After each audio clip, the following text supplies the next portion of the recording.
Hi, and welcome to WhipChat. My name is Christian, and today we're going to be talking about whips, bull whips specifically here. And I am obviously very passionate about this. That's why I'm having a show about it. You may have seen me on Facebook or on other podcasts, on other YouTube channels, talking about whips, and especially going back to like around 2020 when there was the LA WhipCon. I interviewed about 20 people and we've talked all about whip cracking and whip making, lots of things like that. But today I am going to get the ball rolling again. It's just me. We don't have a guest today, so the whip chat is more like whip echo chamber. But I am excited to talk about it anyways. So when we are making whips, and I've got several here. Let me duck below the camera. For instance, I have this. All these behind me. I guess I gotta grab two. So this is an 8-foot kangaroo whip that I made, and just similar to an indie style. Um, but as or if you're a whip maker, you know this. But if you're not or new to it, um, the the whip tapers dramatically as it moves down to the end, obviously. But each strand itself tapers as well. So they're much wider here at the base than they are down here. Some whips drop the strands more often, or in this case, they drop two strands and um, about halfway down. But regardless, there's a tapering effect of the leather itself. So when you have a hide, which I'm right behind the camera again, there's a beautiful brandy kangaroo hide. So this is a full kangaroo hide. So it's not very big, but it is. It's a challenge to cut little strips off the edges and get those to be tapered down just right. So the way we do that, well, a lot of people have a lot of ways to do that, and there are a lot of tools that are very interesting that make it easier or harder to do that depending on who you are. Um, so I'm going to start with, of course, the most simple way is with the knife. So this is just a box knife. Sorry, I'm looking off. I have my monitor there, but this is just a box knife. But some people also would just use leather scissors, but these are really difficult to make it taper just right.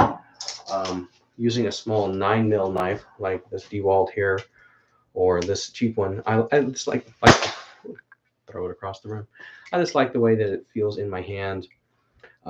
This one in particular, and I put actually a little bit of, you see the glare here, a little bit of hockey grip tape on it, so when I'm cutting it, it doesn't get too gooey.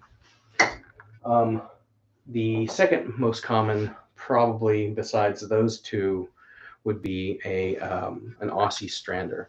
So this one I actually have removed. There's a crossbar that goes across the top here, and as you run down it, you can turn this wheel, and it adjusts the width of this little guide along here. So it's pretty easy to slide it along the side, adjust the wheel. Great tool. I use it depending, especially if I'm cutting a lot of straight strips for uh, like a handle plat, like a stock whip handle. And then there is this guy right here, Dean Williams Strander, and it's a fancy looking gizmo. So you can clamp a blade here, or this is a scalpel blade in there, and you can lift this up and go in the middle. And then as you're turning it, same thing. It's got a guide that you can adjust as you're cutting along the side of the roo there. Similar, but very different. You cut along the side to get the strips off. Leather, of course, is a natural product, and it's not always exactly the same thickness. So it changes this depending on the animal. So we have a thickness, what do we call it?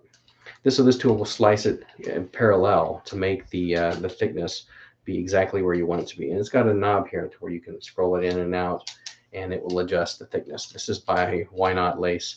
It's an excellent tool as well.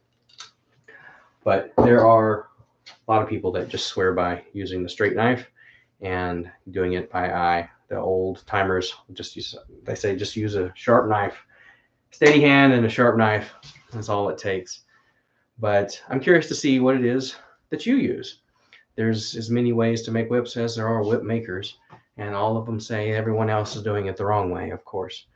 But I am very interested to see those different ways and how is it that you make it? What is the best way? And is there a good way to like what's good for a professional versus what's good for a beginner? How do you transition from one to the other? Should you just start out with a knife and just go try it from the very beginning, just get used to it? Or should you use some of these other gadgets and really work on getting it down? But yeah, there's lots of other videos out there on the internet that show people doing that, and it's always interesting.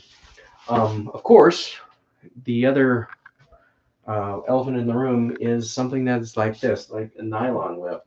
Nylon, you do not trim; it just comes off the spool as a it's just a standard width.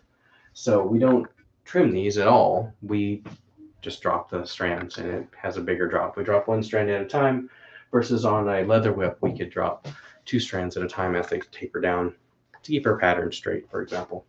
Or you could drop one, either way. But with nylon, it's no trimming or tapering the strands.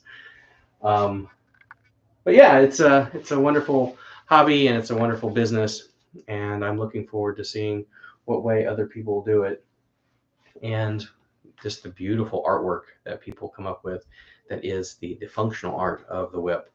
That it's amazing to see when you're holding it, and just that energy, you can feel it just coil out and crack so effortlessly when it all comes together, and that taper is done right, and the tension is just so, and it's broken in right. It just feels wonderful. Anyways, my name is Christian Pasenzik. This is a short episode. Just wanted to get the ball rolling again, get something out there and get started, and say, let's keep cracking. Have a good day.